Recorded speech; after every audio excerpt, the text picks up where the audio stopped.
Breeze at 12 knots. Prime responsibility for getting the X-15 to drop altitude rests on the aircraft commander, Captain Charles Bach, and the co-pilot, Captain Allaby. Penny Tower, 003, rolling now.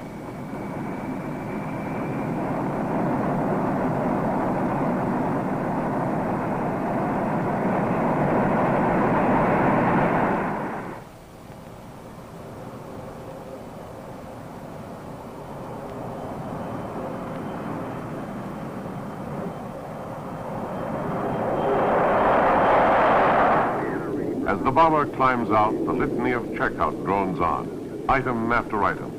Gauge, switch, and control are checked and rechecked. In the dim interior of the 52, Bill Berkowitz, launch monitor, has a close-up television view of system operation. The group has been this route before. 2 tries, 2 misses. The first try never left the ground. The second came agonizingly close, just 3 minutes from a drop, when a frozen valve canceled the effort. Delays are difficult to accept, but each time the system at fault was improved and a problem eliminated.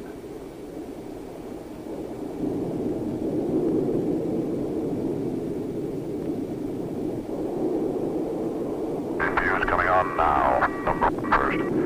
Right. Number 2 on now. Real slow to pick up hydraulic pressure.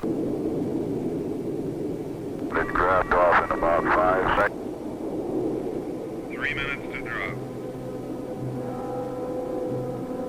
Going to jettison. Fuel jettisoning. Full jettisoning. Okay, good check. Prime's coming on now. Chase call Prime. Launch operator can't see it. Yeah, you got a blossom on the bottom one. And they're both looking good. 30 seconds, give me a ready to launch light. Get a launch light on. Launch light on. Okay, Scotty, you ready? I'm ready when you are, buddy. Okay, here we go with the countdown.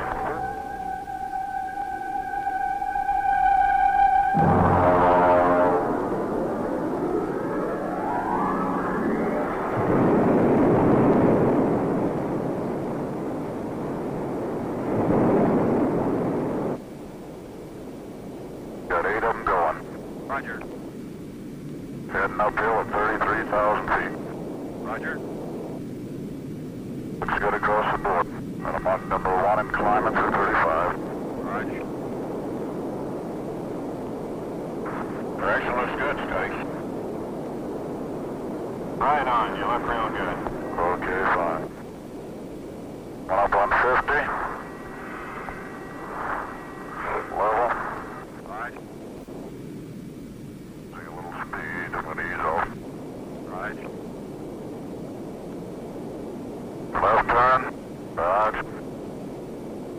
I'm beginning to come around the final part of the turn. I dropped back in Mach number.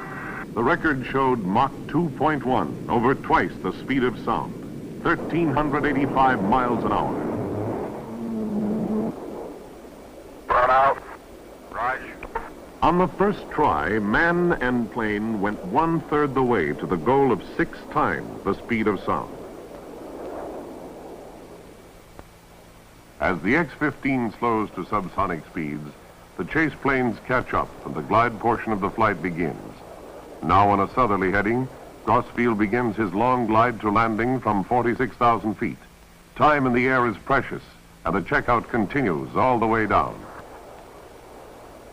Right. Roll pulp. Steady side slip. Very powerful rudders on this little lady. Got ventral. Okay, buddy, just a second. 8,000. I don't want to drop it on the track. Here comes ventral now. You ready? Right, parachute deployed, no fouled up. Roger. You're fouled up? No, the parachute, well, it's open, it's letting it down. How nice. 245.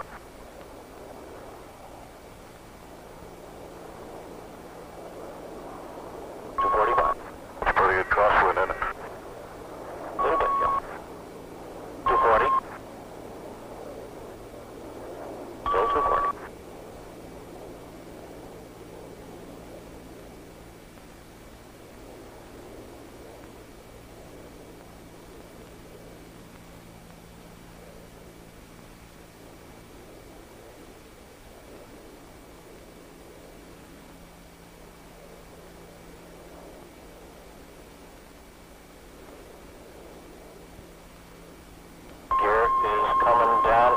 looks good. Nice and easy, Daddy. Show 210.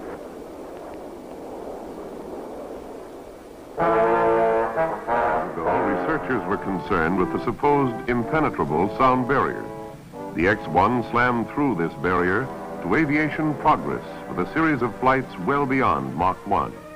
The age of supersonic flight had arrived. A few years later, the X-2 made its appearance. Its mission was to probe deeper into the unknown regions of ultra-high speed and high-altitude flight.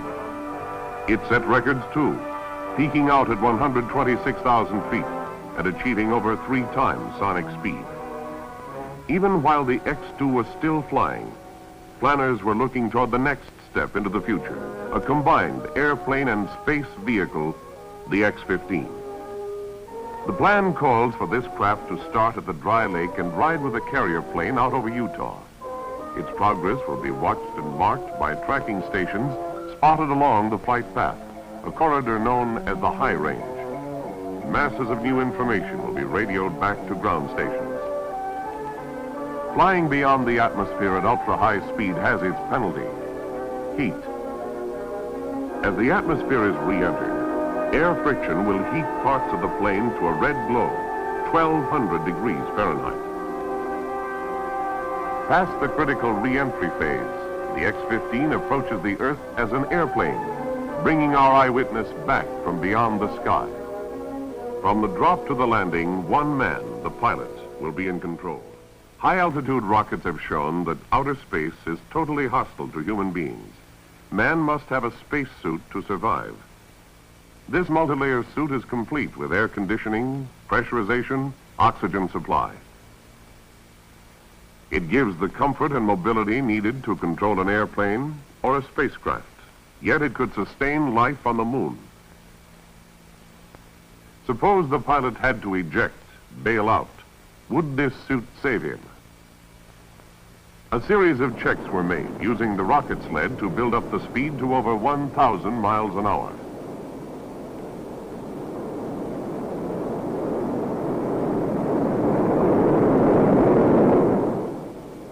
There were a few ripped seams, some minor damage, but the suit survived, and so would the man. This seat is a duplicate of the one in the plane. If an emergency arises, the pilot pulls the ejection handles. Rods rotate and clamp the ankles, holding the feet down and the legs in. Armrests fold the arms into the chest.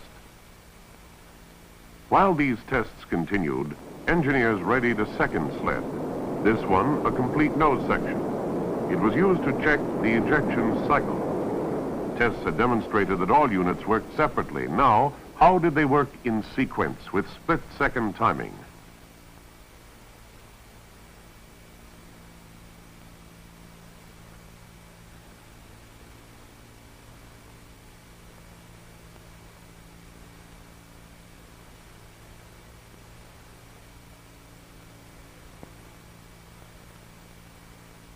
Our escape system was ready to handle any emergency. While engineers continued development work, production crews were scanning acres of blueprints and converting drawings to three-dimensional metal shapes. High in-flight temperatures demanded the use of an alloy new to airframe manufacture, Inconel X. This alloy retained strength even when red hot. As the number 1 plane of the 3-plane series neared completion, pilots and engineers were already investigating its flying qualities, using a device called a flight simulator. This valuable training device also uncovers bugs in systems, works out problems before the critical flight phase. An electronic computer takes the place of the airplane, and it responds by changing instrument readings, which the pilot interprets as flight progress. Runs by the hundreds were made from drop to landing to get the feel of the plane, note its response, improve its systems. Pilot training continued in the Navy's whirling centrifuge. Seated in a capsule, the man must show that he can retain control even when the force of the rocket engine is jamming him back in his seat. Over 500 pounds is squeezing him back, impeding his movements. A test director and a flight surgeon monitor the runs, ensuring that the pilot does not exceed his limitations. Re-entry practice is the second phase, where the capsule rotates to redirect the force downward, simulating scorching back into the atmosphere. The pull-up squashes him down with a force of over 1,000 pounds, but he maintains control, completing all missions satisfactorily. It was then shipped to Edwards Air Force Base to enter an exhaustive series of ground checks to prove each component. No item was too minor, nothing was overlooked. Special attention was given to the APUs, auxiliary power units. These jet turbine-driven units are the heart of the operating systems, vital because they give all the power to control the plane and operate its systems. Day after day, week after week, systems were run, checked, modified, rechecked, improved, until pilots and engineers agreed that we had reached a practical degree of perfection. Fitting the plane into its cradle under the 52 wing was another milestone. 4 round trips were made with the X-15 hanging under the wing while all systems were rechecked at altitude. Captive flights uncovered new problems, kinks that had to be worked out, eliminated. Then, on the 5th trip aloft, both man and machine were ready for the drop and glide flight to the lake. Release. It's a clean break. Looks pretty good here on a 36,250.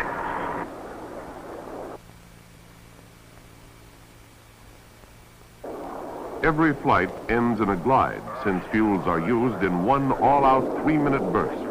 When the fuel is gone, it's a long downhill coast to the desert floor. Without power, the pilot has only one shot at the landing, so his skill and the maneuverability of the plane were critically judged. Scott, don't forget the vertical. Okay, we'll like clear the edge of the lake here. So coming off now. Clean separation. Good deal, buddy. Beginning the turn in. Got plenty of room. Good. I'm going to land a little long on the lake, have a hunch. Collapse.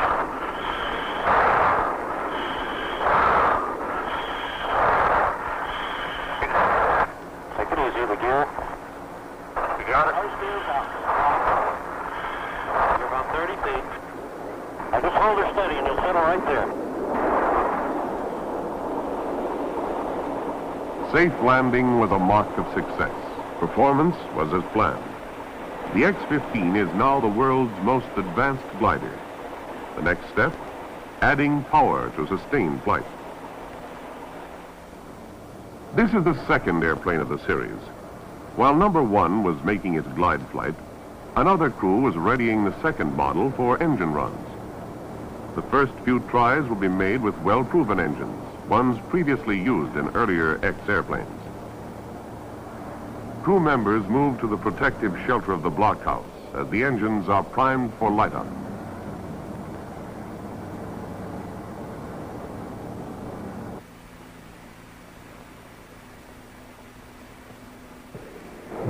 These multi-barreled rockets gulp liquid oxygen and a water-alcohol mixture to provide 16,000 pounds of thrust at cruising altitude. Even with these small engines, the X-15 could break all standing speed and altitude records. These runs climaxed 6 years of planning and work. The bird was ready for its maiden powered try. The fledgling performed as planned. Born this day was a new tool for flight research. Using a new machine to probe into the unknown calls for caution, and weeks later the second flight showed that the performance could be repeated and excelled. Digesting the knowledge from these first tries, the program became more ambitious, and another step up the ladder was planned, one that would extend the operating area.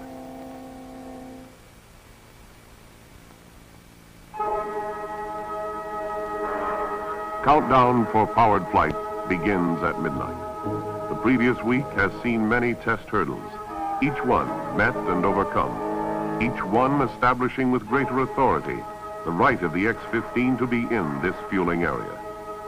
All the control points have been passed this far, and now the touchy, toxic, volatile propellants are added one by one. As tanks are gradually filled, crew members take long last looks into the vitals, then close the doors. Dawn finds the service carts being pulled away with the two aircraft again standing ready. Even the most carefully controlled experiment has its element of risk, and the sober faces of every member of the team reflect their concern.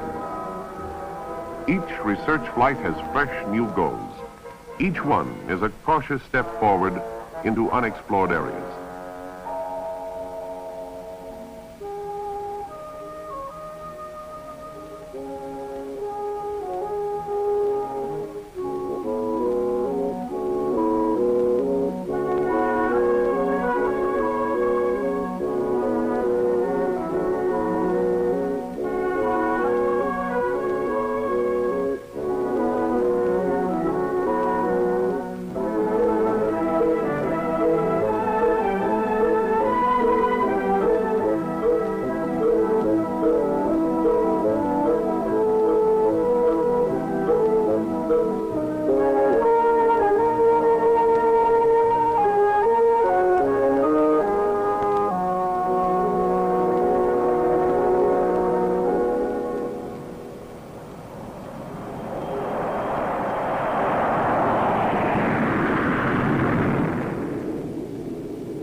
The intention of this flight is to make a straight climb to 80,000 feet, hitting Mach 2 at the peak.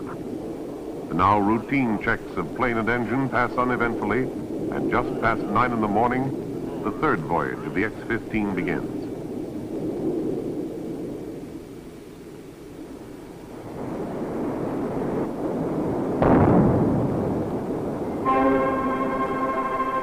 I got a fire, Scott. Like shut down. Plane shut down. Shut down. Like to shut it. Land on Rosemont.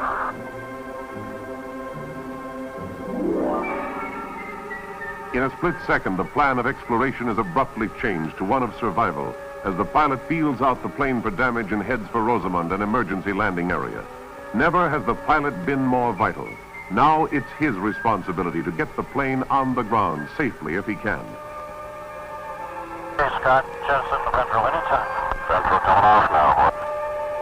Is the ventral off? It's off, and the ventral is off. Roger, it's in the flaps.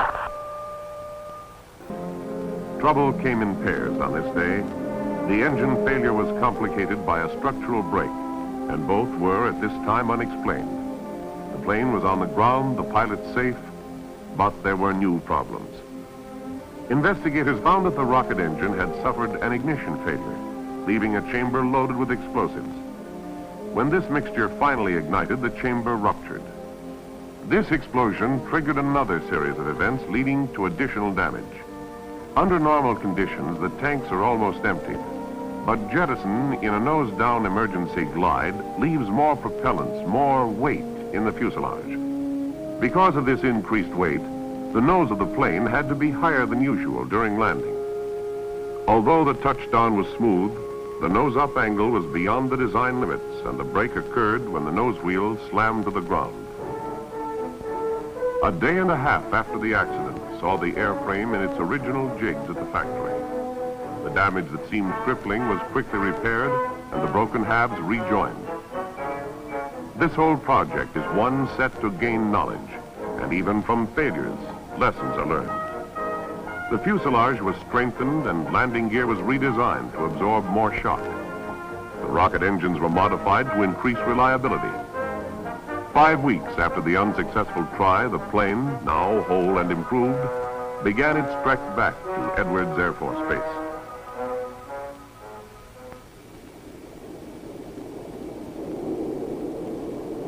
Weeks have slipped by since the accident, but the time has been traded for knowledge. More is known now. Certain hazards have been ruled out. The machine is better, more able. This is the #1 plane of the series, modified, improved, and set to show its capabilities. It hangs frosted, smoking, ready.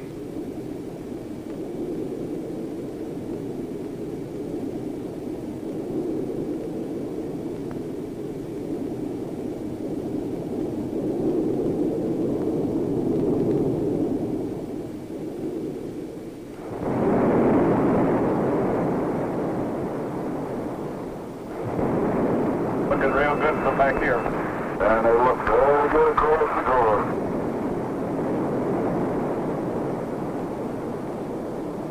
Back in the saddle again.